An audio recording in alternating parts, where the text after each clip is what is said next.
Good morning everyone. तो आज हम थोड़ा सा कट ऑफ पे डिस्कस करते हैं कि कट ऑफ क्या जा सकता है, क्योंकि एग्जैक्ट मार्क्स बताना पॉसिबल नहीं है। ठीक है, डिपेंड करता है क्वेश्चन ऑफ लेवल पे। अगर क्वेश्चन का लेवल बहुत हाई रहा कट ऑफ कम जाएगा, क्वेश्चन का लेवल इजी रहा तो कट ऑफ ज़्यादा जाएगा। दूसरी चीज़ नॉर्मलाइजेशन, सब कुछ नॉर्मलाइजेशन पे डिपेंड करता है। इजी भी रहे हार्ड रहे कुछ भी रहे, डजेंट मैटर, मैटर करता है नॉर्मलाइजेशन, सब कुछ नॉर्मलाइजेशन। तो नॉर्मलाइजेशन को अच्छी तरह समझ लेना, मैं यहाँ समझा दूंगा। क्योंकि मेरे साथ मेरे ग्रुप्स में लोग ऐसे हैं जो पेपर 2 में खोटा में हिंदी में 80-80 नंबर हिंदी में और 95 नंबर खोटा में लाके भी सिलेक्शन नहीं हुआ है। सेम चीज पेपर 3 में हुआ है। और लेकिन वही एक 70-60 इधर पेपर 2 में और 70 पेपर 3 में लाके सिलेक्शन हो गया है। तो थोड़ा सा इसको समझना है, ठीक ना। तो हम थोड़ा स्ट्रैटेजी भी डिस्कस कर देंगे, तो हम थोड़ा सा मार्क्स पे आएंगे, ठीक है। तो थोड़ा थोड़ा इसका जानकारी ले लेते हैं। पहला पेपर 1, थोड़ा पेपर 1 पे डिस्कस कर लेते हैं। पेपर 1 कैसे क्वालिफाई करना है, मैं थोड़ा सा यहाँ पे आपको प्लान बता देता हूँ। अच्छा, एक वीडियो में साथ में डाल दूंगा। अच्छा, पेपर 1 का मैं सारा क्वेश्चन भी आपको करा दूंगा एक वीडियो में, ठीक है। किस तरह क्वेश्चन पूछता है सब मैं दिखा दूंगा। इसका एक छोटा सा पार्ट मैं यहाँ दे दिया हूँ। देखो, पहला जैसे कि हिंदी, देखो 60 मार्क्स का होगा हिंदी, 60 मार्क्स का रहेगा उसमें इंग्लिश। टोटल कितने मार्क्स के क्वेश्चन रहेंगे? 120, ठीक है। आपको लाना कितना है? मात्र 30%, मतलब लगभग 36 to 40 मार्क्स आपको लाना। 36 to 40 क्वेश्चन आपको सही कर देना है, आपका सिलेक्शन हो जाएगा। ठीक है, सिलेक्शन मतलब क्वालिफाई कर जाओगे। तो क्वालिफाई से खाली आपको क्वालिफाई से मतलब रखना है। अब 36 to 40 लाए कैसे?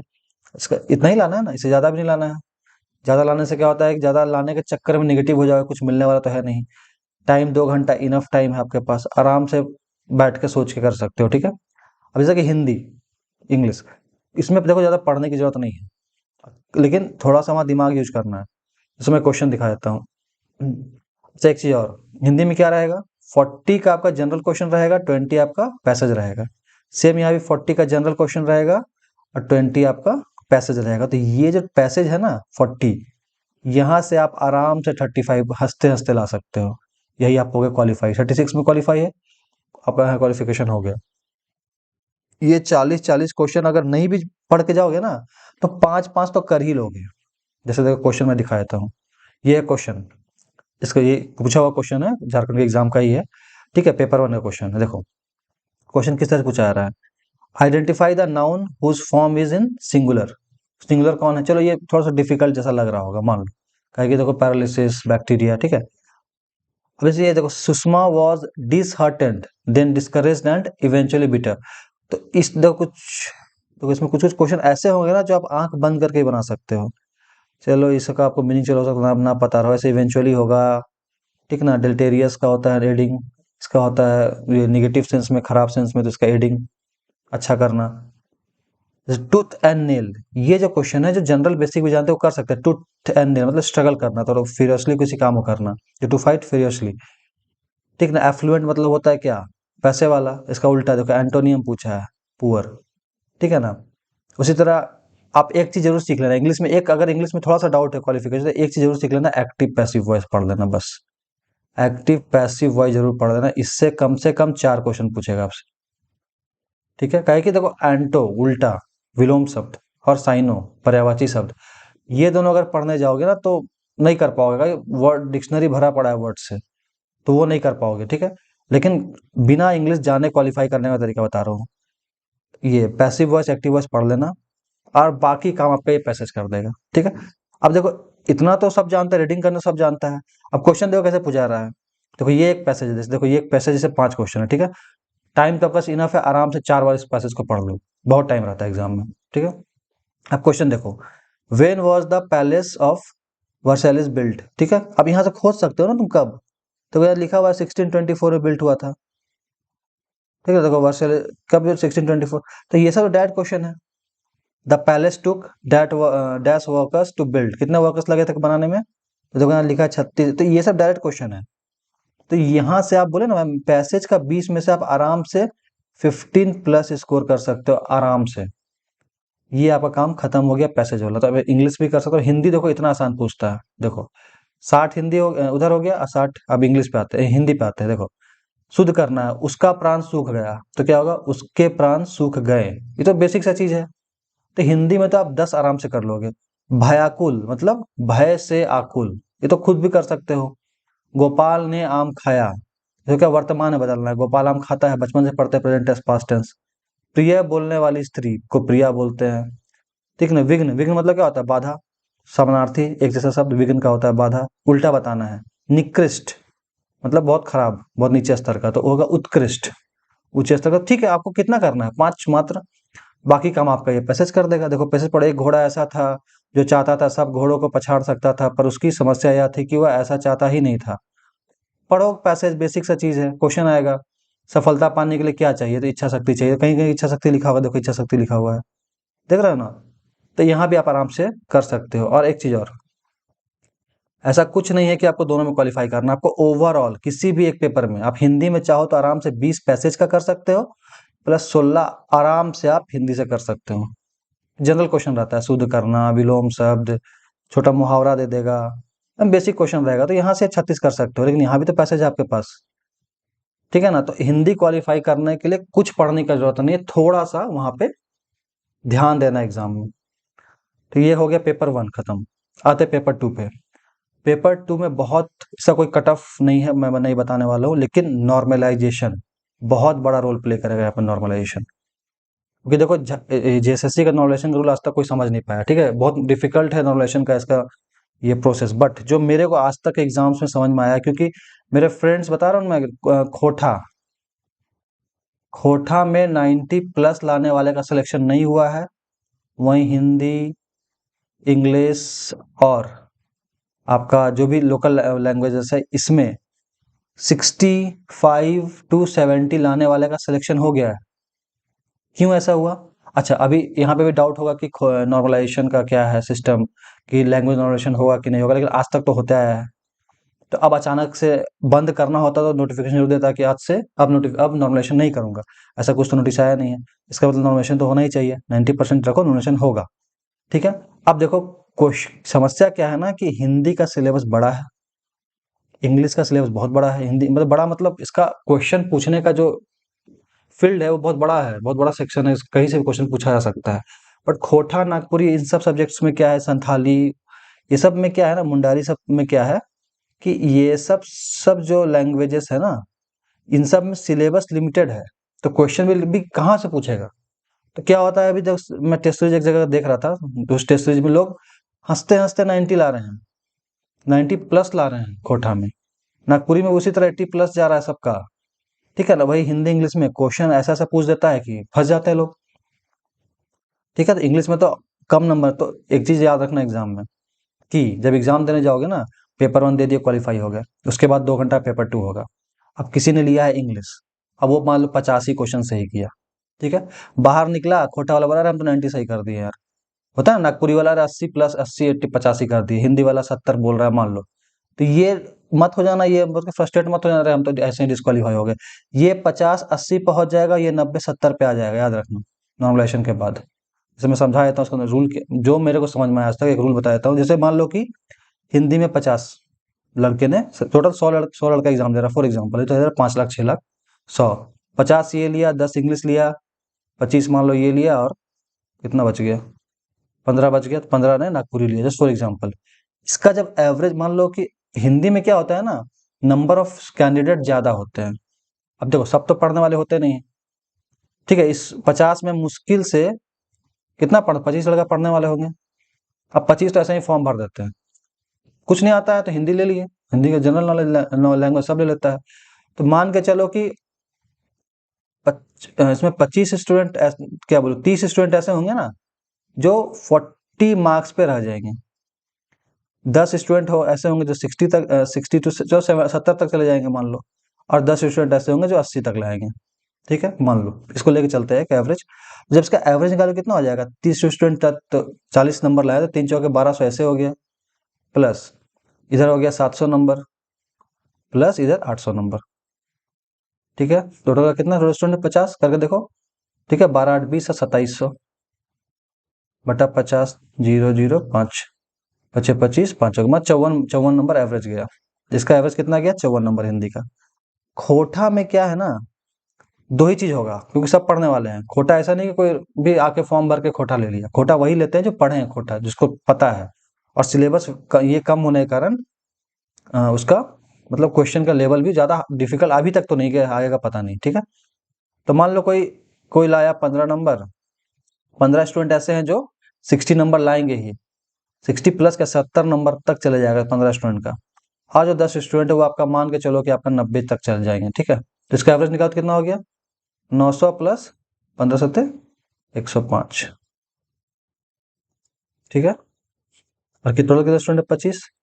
इसका एवरेज निकालोगे तो लगभग चलो 2050/25, 25 बच्चों के बीच जीरो बचेगा 5, मतलब 80, लगभग 82 हो रहा है, लगभग 80 के मान के चलो। तो क्या लग रहा है कि ये दोनों एक ही है क्या? कभी नहीं होगा। अब इसके लिए क्या किया जाएगा, क्या करेगा ना, जेएसएससी कैसे करता है, इसका इसका एवरेज निकालेगा। देखो ये मैं जो बता रहा हूँ ऐसा नहीं कि पूरा परफेक्ट है, जो मेरे को अभी तक समझ में उसमें बता रहा हूँ। तो 4 और 8 5 13, इसका एवरेज कितना हो गया, 62। अब यहाँ पे क्या किया, 62 के लिए इस दोनों को 62 पे पहुंचाया जाएगा। तो 80 में क्या करा जाएगा, 18 नंबर माइनस किया जाएगा। और 54 में 62 लाने क्या किया जाएगा, 8 नंबर जोड़ा जाएगा। तब जाके एक एवरेज पे मार्क्स आएगा। तो कहीं भी जाके ये तो क्वेश्चन अब देखो डिपेंड करता है कि क्वेश्चन कैसा पूछेगा, किस सेक्शन में। बहुत लोग मान लो खोटा में बहुत बहुत नंबर लेके आ गए, ठीक है, तो 100% मान के चलो उसका मार्क्स नीचे आएगा। इंग्लिश में बहुत ही कम कट ऑफ जाता है, कारण क्या है, बहुत कम मार्क्स आते हैं, तो सब तो ऑटोमेटिक उसका मार्क्स ऊपर चला जाता है। ठीक है ना। हिंदी में बस एक समस्या क्या होता है कि मैक्स स्टूडेंट की संख्या ज्यादा होने के कारण हिंदी वालों को फायदा हो जाता है, जितना फायदा अदर लैंग्वेज को नहीं हो पाता। लेकिन खोटा कुछ और होगा, क्योंकि बहुतों लोगों ने खोटा नागपुरी लिया है। तो इस बार खोटा नागपुरी का भी जो नंबर ऑफ स्टूडेंट्स है वो बढ़े हैं, तो ऑब्वियस इनको भी फायदा होगा। तो कहने का मतलब ये है कि मेरे अनुसार कितना भी कम लाओ, 70% का तो टारगेट रखो ही। इससे कम नंबर लाने का कोशिश मत करो। मतलब अगर 100 क्वेश्चन का एग्जाम है, मतलब 70 नंबर लाने का प्रयास करो, इससे कम मत लाओ। ठीक है ना, कोशिश करो कि 70 नंबर आए। बाकी जो नॉमिनेशन में बढ़ना होगा घटना हो जाएगा। ठीक है ना। चलिए यही था पेपर 2 पे। 70 मतलब 3 नंबर का एक क्वेश्चन, तो 210 नंबर के लगभग इसका मान के चलो। आज में नॉमिनेशन होता है 210 में, 210 मत समझना। ये हो जाएगा 300 है, 299 तक जाएगा। जैसे कि मैं खोटा का एग्जांपल देता हूँ। एक स्टूडेंट था, वो खोटा में लाया था 88, यही हिंदी में लाया था 71। इसका चला गया मार्क्स 298.5 के आसपास था, ये खोटा का था। और ये हिंदी का था, इसका आ गया 299.2। ये नॉमिनेशन का मार्क्स है। ठीक है, ऐसे ही मिलता है मार्क्स पे, टोटल 300 में ऐसे ही मार्क्स आता है। तो इसका सिलेक्शन हुआ, इसका सिलेक्शन नहीं हो पाया 88 लाने के बाद भी। ठीक है, इसके पेपर 3 का हमको मार्क्स नहीं पता, हो सकता है उसका मार्क्स बहुत कम हो, बट मिला जुला के देखो इसका मार्क्स ज़्यादा बढ़ गया ना कम नंबर पे भी, तो यहाँ पे नॉमिनेशन का रोल प्ले होगा। आते लास्ट पेपर, पेपर 3। ठीक है, देखो पेपर 3 में मैं ये कट ऑफ तैयार किया जनरल में, को मिनिमम आपको इतना नंबर लाना ही होगा, चाहे क्वेश्चन लिस्ट रहे, इजी रहे चाहे हार्ड रहे। और किसी भी सेक्शन को अगर आप छोड़ रहे हो तो गलती कर रहे हो, किसी भी सेक्शन को नहीं छोड़ना है। ये सोच लो कि जीएस में बहुत नंबर ले आया, रीजनिंग में ले आया, कंप्यूटर मैथ साइंस, और झारखंड में नंबर ही नहीं लाए, चाहे किसी कंप्यूटर में नंबर नहीं लाए, वही समय उसी समय आप डिस्क्वालीफाई हो जाओगे एग्जाम से। क्योंकि यहाँ स्टूडेंट्स हैं जो सब कुछ पढ़ के बैठे हुए हैं, तो किसी सेक्शन को आप छोड़ नहीं सकते हो। तो जीएस में देखो, जीएस का क्वेश्चन थोड़ा टफ रहता है, थोड़ा क्या बहुत टफ रहता है। टफ इन सेंस मतलब कि उसका जो गलती होने की संभावनाएं बहुत ज्यादा होती है, जिसके कारण निगेटिव मार्क्स चले जाते हैं। क्योंकि पता होना चाहिए आपको कि अगर एक क्वेश्चन, मान लो जहाँ 30 क्वेश्चन है, तो मतलब एक क्वेश्चन 90 नंबर का, 30 क्वेश्चन जीएस के हैं, तो मतलब 90 नंबर के क्वेश्चन है, एक क्वेश्चन 3 नंबर के। अगर इस 30 में अगर आप 5 भी गलती करते हो ना, तो 5 गलती मतलब आपका -5 हो गया, और आप 5 इसमें से भी गलत किए हो, मतलब 25 ही सही किए हो, इधर 5 हो गया। मतलब 25 क्वेश्चन सही होगा, मतलब 25 दिया 75 नंबर आएगा, उसमें से भी नेगेटिव के 5 कट जाएंगे, 70 नंबर बच जाएगा। ठीक है, 70 नंबर बचा तो कितना हो गया, 23 क्वेश्चन के लगभग सही हुआ। 23 दिया 3 तिया 9, 3 16 हुआ ना, 23 क्वेश्चन सही हुआ। तो अगर कोई 20 से 22 नंबर ला रहा है तो बहुत अच्छा मार्क्स कहा जाएगा जीएस के लिए। जीएस के पॉइंट ऑफ व्यू से 20 से 22 मार्क्स इज गुड, क्योंकि इसमें मार्क्स उठाना बहुत डिफिकल्ट होता है, बड़ा सिलेबस है ना। झारखंड आ जाओ, झारखंड में 31 to 33 मार्क्स इनफ है, इतना ले आओ, बहुत अच्छा मार्क्स है, क्योंकि झारखंड में तो जनरल क्वेश्चन ही पूछे जाते हैं, कोई बहुत ही ये डिफिकल्ट क्वेश्चन नहीं पूछा। ट्रेंड जो चलता रहा वही क्वेश्चन बार बार बार रिपीट होता है, तो 5-6 गलती होगा ही होगा। या फिर अगर जो इसको अच्छा छोड़ना भी बहुत सीखना है, एग्जाम में जबरदस्ती क्वेश्चन नहीं बनाना है, किस क्वेश्चन को टच करना है। जैसे कोई क्वेश्चन आया, ठीक है, उसका option A B C D है, और आपको पता है कि सी डी आंसर हो ही नहीं सकता है, ठीक है ना, सी डी अगर आपको पता है आंसर नहीं हो सकता है, तो आपके पास बहुत ऑप्शन बच गया ए की बी, अब आप कंफ्यूजन ए मारो की बी, यहाँ पे आप हिट एंड ट्रायल मारो, यहाँ पे ढेला मारो, समझ में आता है। अब ए बी सी डी पता ही नहीं, अब यहाँ ढेला मार रहे हो, कोई मतलब नहीं है, ठीक है ना। तो ये सीखना है तरीका कि कैसे ऑप्शंस को हटाया जाता है, ठीक है। चलो अब उसी तरह जैसे कि कोई क्वेश्चन है, नदी पे क्वेश्चन आता है, कोई नदी है, जैसे कि मान लो कोई नदी, जैसे नर्मदा नदी, ठीक है, कहाँ से निकलती है, जैसे आपको पता है अमरकंटक से निकलती है। अब ऑप्शन में ऐसा है कि अमरकंटक, चलो ये स्टेट दे दिया, एक एमपी दे दिया, एक छत्तीसगढ़ दे दिया, एक कश्मीर दे दिया, और एक मान लो केरला दे दिया। तो यहाँ तो भाई एमपी छत्तीसगढ़ में कंफ्यूजन हो सकता है, क्योंकि ये दोनों ना अगल बगल के हैं, अमरकंटक इन दोनों स्टेट में पड़ जाता है, तो लेकिन ये तो काट सकते हो ना, अब यहाँ से आप ढेला मार सकते हो, तो यह प्रोबेबिलिटी बहुत ज़्यादा है सही होने की। तो ये सब एग्जाम में ध्यान देना, हम लोग भी ऐसे एग्जाम देके ऐसे ही एग्जाम देते थे, तब जाके हम लोग का नेगेटिव कम होता था, और जो भी मतलब 150 क्वेश्चन में अगर 20 क्वेश्चन ढीला मारते थे ना, तो कम से कम 12-13 सही हो जाता था। 12-13 सही होना बहुत अच्छा, मतलब अगर 12-13 ढीला मारे हो, सही हो गया, तो मतलब सिलेक्शन हो गया। क्योंकि 115 मान लो हम जान रहे हैं, 20 ढीला मारे फॉर एग्जाम्पल, इस तरह से hit and trial option cut करके, और इसमें से 20, अगर 20 में 12 सही हो गया तो कितना हो गया, 127। नेगेटिव भी जाएगा तो कितना बचेगा, 120 बचेगा ना। तो ये नॉर्मलाइजेशन जाके आपका 400, अभी तक तो 450 का था, तो इसका नॉर्मलाइजेशन कितना आ जाएगा, 449 नंबर के करीब आपका नंबर नॉर्मलाइजेशन मार्क्स आ जाएगा, ठीक है। इसी तरह से आते हैं नेक्स्ट पे, रीजनिंग। देखो रीजनिंग एक ऐसा चीज है कि आंसर आया तो आया, नहीं आया तो नहीं आया। अब कोई दे दिया फिल इन द ब्लैंक सा क्वेश्चन, ऐसा दे दिया है, ठीक है ना, एक से दे दिया है, यहाँ कुछ दे दिया 2 6 9 4 3, यहाँ क्वेश्चन मार्क। अब दिमाग लगा रहे हो, 15 मिनट बर्बाद कर रहे हो, कोई मतलब नहीं है। यही सब क्वेश्चन जो होता है नहीं होता है, सीरीज का कुछ क्वेश्चन हो सकता है ना बने, अदरवाइज सब क्वेश्चन बन जाता है। तो 17 से 19 नंबर लाना कोई बड़ा चीज नहीं है। कंप्यूटर डिपेंड करता है, करंट अफेयर्स का जो कंप्यूटर के जो न्यू जनरेशन न्यू डेवलपमेंट्स हुए, उससे क्वेश्चन गलत हो सकता है, बाकी ट्रेडिशनल क्वेश्चन ही पूछे जाते हैं। तो फिर भी 16 17 18 बहुत अच्छा मार्क्स है। मैथ में तो आंसर आया तो सही, आंसर नहीं आया तो गलत, उसमें तो कुछ दिमाग लगाना ही नहीं है। ट्रेडिशन मैं तो लगभग क्वेश्चन में करा दिया हूँ, मैं सीरीज में 26-27 सीरीज का मैं क्वेश्चन करा दिया हूँ, तो वो सब वही सब क्वेश्चन रिपीट हो रहा है, आप देखना हर समय वही सब क्वेश्चन रिपीट करते हैं, ठीक है। और लास्ट है साइंस, थोड़ा सा डिफिकल्ट हो सकता है, बायो केमिस्ट्री, आपका फिजिक्स है, उसके अलावा कुछ कुछ क्वेश्चन इधर उधर से पूछ दिया जाता है। बट मिला जुला के मेरे को ऐसा लगता है, अभी तक जो ट्रेंड मैंने देखा है, जितना भी एग्जाम हुए हैं, तो 120 से 130, 116 से 128 में बनाया हूँ, के बीच में नंबर लाओगे तो आपका नॉर्मलाइजेशन मार्क्स, ठीक है ना, किसी भी लेवल का क्वेश्चन रहे, आपका 450 में 449 तक चला जाएगा। इससे कम मत लाना। होता क्या है कि पेपर 2 और पेपर 2 प्लस पेपर 3 को मार्क को मिला के ये बनेगा, ठीक है। अब गड़बड़ कहाँ हो जाता है, इधर आप ले आए आप 400, मतलब बहुत नंबर, इधर 128 मैंने बोला ना, आप यहाँ पे ले आए आपने, जैसे कि इधर 150 में आपने 130 सही कर दिया, ठीक है, इधर तो आपका सिलेक्शन हो गया। अब यहाँ पे आपने 60 सही किया, खत्म। देखो एवरेज से थोड़ा सा पीछे चले गए आप, यहाँ पे आप 70 ले आते ना, तो इसका आपका एवरेज, इसका नॉर्मलाइजेशन है वो कितना हो जाता, इसका होता 299, इसका हो जाता 449, अगर 70 लाते थे। सिलेक्शन हो गया, सिलेक्टेड। इस पे ध्यान देना है, दोनों में बैलेंस नंबर लाना है। किसी भी एक पेपर, ऐसा नहीं कि पेपर 3 पे मैटर करता है आपका फाइनल मेरिट, या पेपर 2 पे, दोनों पे करता है, और दोनों में एवरेज मार्क्स होना चाहिए, बैलेंस, ठीक है ना। अगर यहाँ पे 90 ला रहे हो, तो भैया यहाँ भी 115 लाना ही पड़ेगा। तो सबसे बेस्ट होता है इधर भी 70 ले आओ, और इधर भी 120 ले आओ। इसमें तो चलो मेरिट में नाम ना भी आया, लेकिन आपका आपका फाइनल मेरिट तक तो आप पहुंच ही जाओगे, ठीक है ना।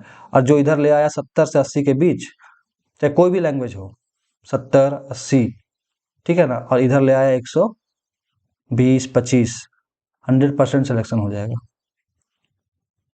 ठीक है ना, नॉर्मलाइजेशन को समझ के रखना। ठीक था, यही था एक, देख लो आप लोग। ठीक है, यही एक वीडियो था जो सोचा मैं बता दूं, एक जनरल थोड़ा थोड़ा इसमें डिस्कस भी कर लूँ नॉर्मलाइजेशन और अदर चीज़। ठीक है, चलो थैंक यू। अच्छा लगे वीडियो लाइक करना, शेयर करना।